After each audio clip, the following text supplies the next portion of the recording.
telling you. Anything to stop coughing. This is ridiculous. How much coughing can I do in one video? I don't know if I'm going to be able to edit it all out. Oh, here comes another one.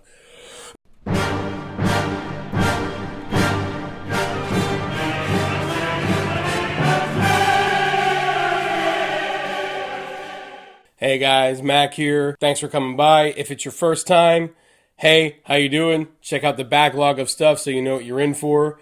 And if you're coming back, welcome back. And I'm glad you're here to talk movies with me because today we're starting the run of videos up to the Academy Awards. That's right, Oscars 2020 are coming faster than you think. And I have a whole bunch of videos in preparation for the ceremony itself. And the first one is right now. But before we get started, please like, share, subscribe, click the bell, tell your friends, tell your family. Also, if you wouldn't mind, follow me on Twitter right here, okay? I just updated my Twitter profile, so if you wouldn't mind getting on there, you'll see all my updates of any movies that I watch, anything that I'm thinking at the moment. I've already put a few things up there that are very random, but that's part of the fun of watching movies. All right, so my first video dedicated to the Academy Awards of 2020 is going to be Best Picture and Best Director. Now, these are not going to be reviews. I'll give little capsule reviews, but this is more recapping what is there. And then if that particular picture has a director that's also nominated, I'm going to talk about that. I will be talking about a few snubs, some glaring omissions throughout these right here. And then I'm going to pick what I think is going to win Best Picture. Now, remember, this is a very early prediction.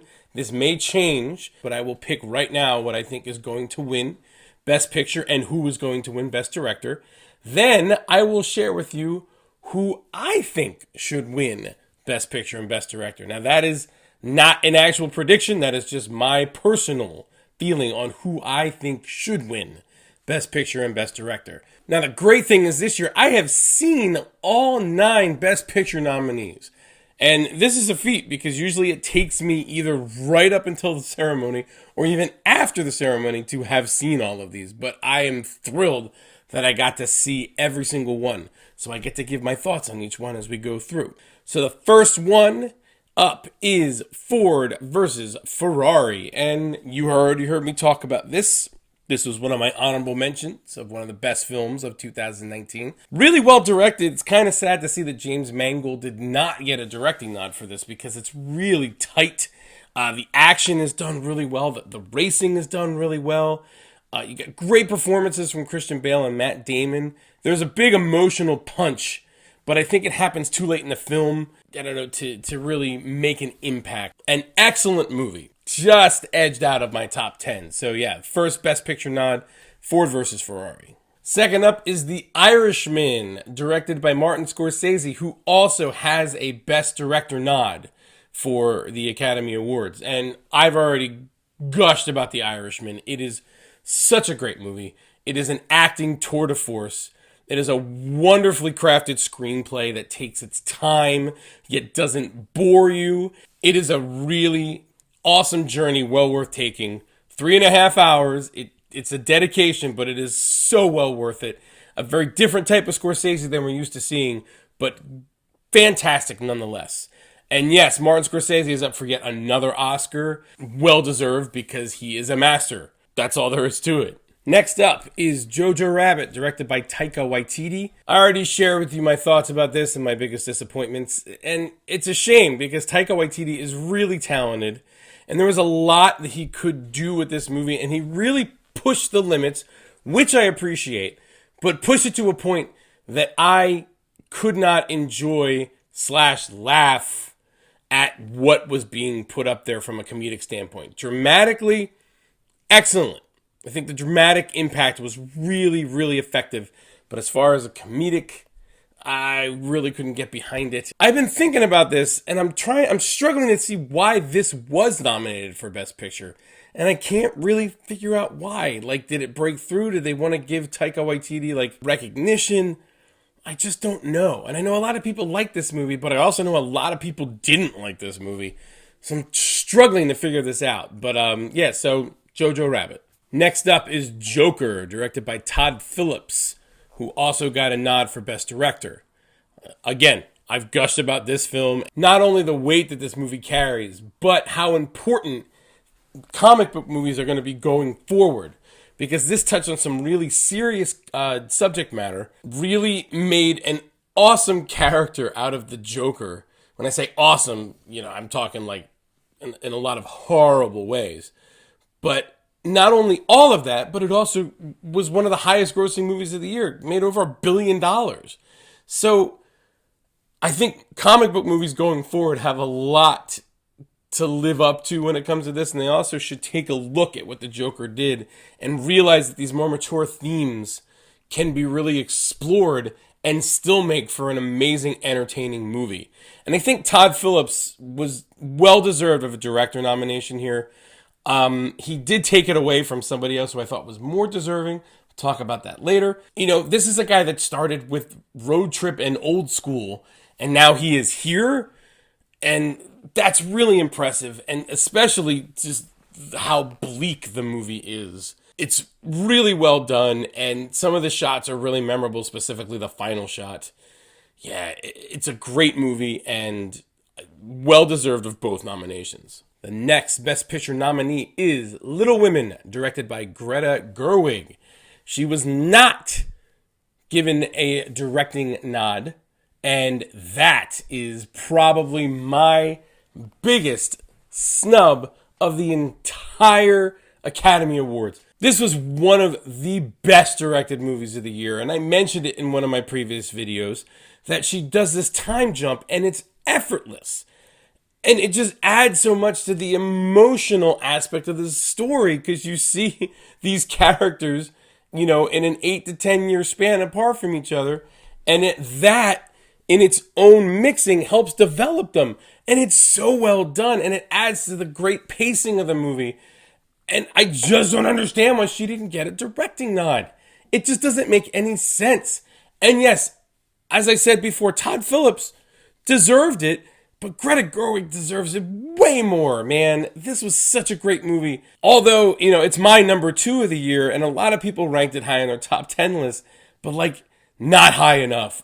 I can't express to you how great this movie is and how important it is that you see it. I love this movie, and I'm really upset that she didn't get nominated.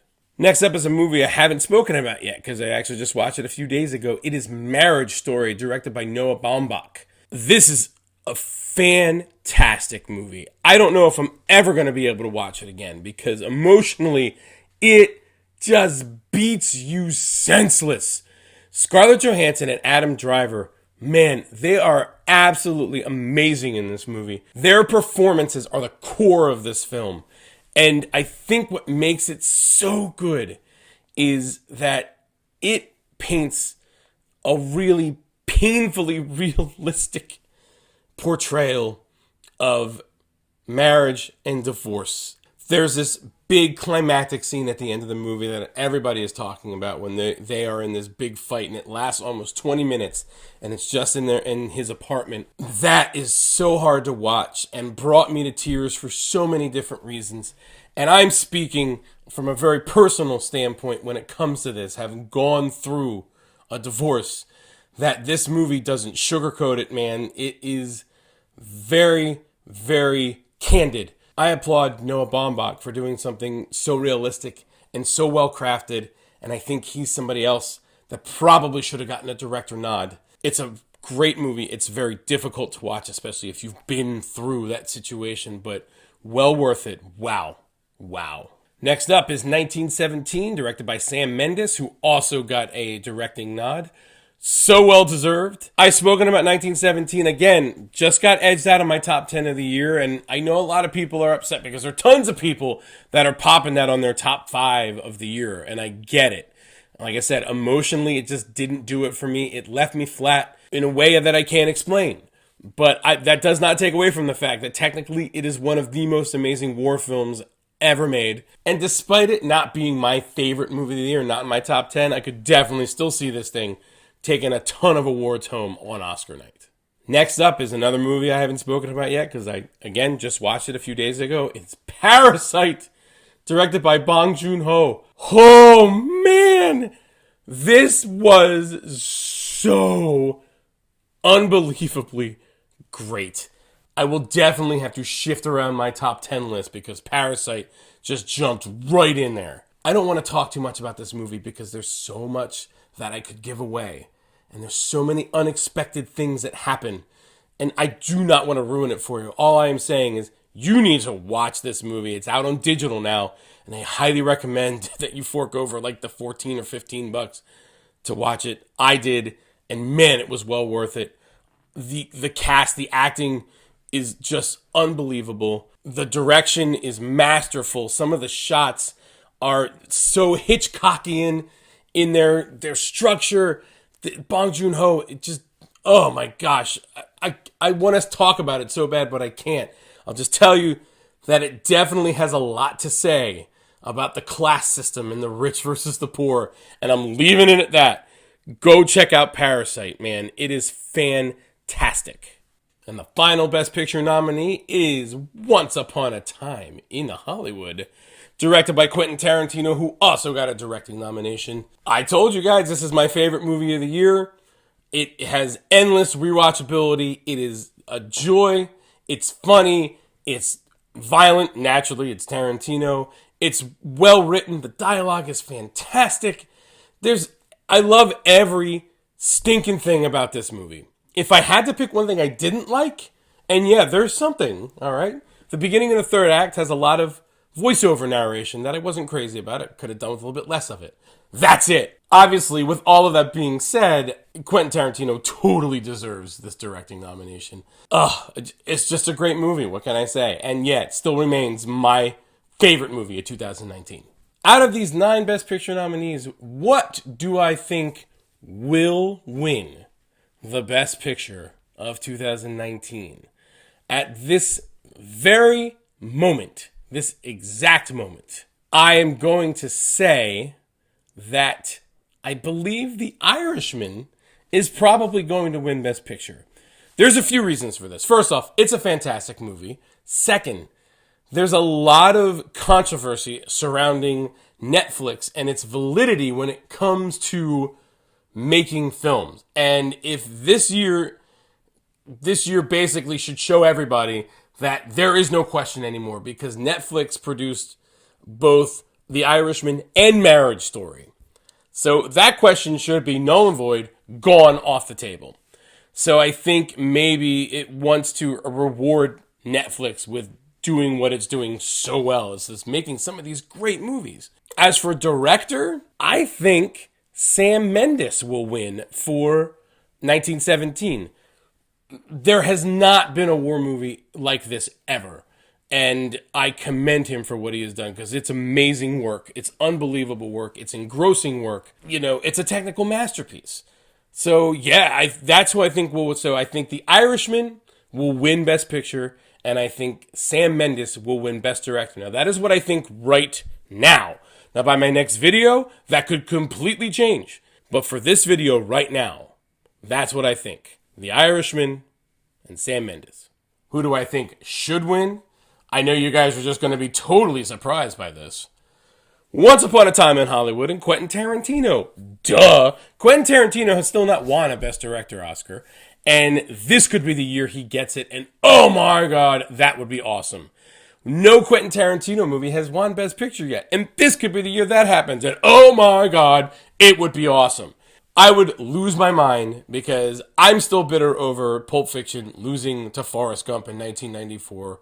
Yes, I know I should get over it. It was a long time ago, but come on, man. Pulp Fiction and Forrest Gump. Really? So my personal pick to win? Once Upon a Time in Hollywood and Quentin Tarantino. Oh, yeah. So that wraps up the first video about the Academy Awards of 2020, Best Picture and Best Director. Have you guys seen these movies? What do you think of them? What do you think of my picks? What do you think of my little capsule reviews? Have you seen Marriage Story? Have you seen Parasite? If not, you should. What do you think of my director picks? What do you think of my director snubs? Leave some stuff in the comments, all right? Anything you have seen, talk about it. Anything that you want to see, first off, go see it, and then we can talk about it. No, seriously, you can comment as well. I love reading them, and I love commenting back. It's super fun. It's what, makes this more fun than it already is. So next time I see you guys, we're going to be talking about Best Actor and Best Actress nominees. And I'll do the same thing, run straight down, talk a little about the performances, pick who I think will win and who I think should win. It's going to be a blast. But until then, again, don't forget to like, share, and subscribe. Check me out on Twitter. And as always, thank you. Thanks for watching movies. And this is Mac saying I am out.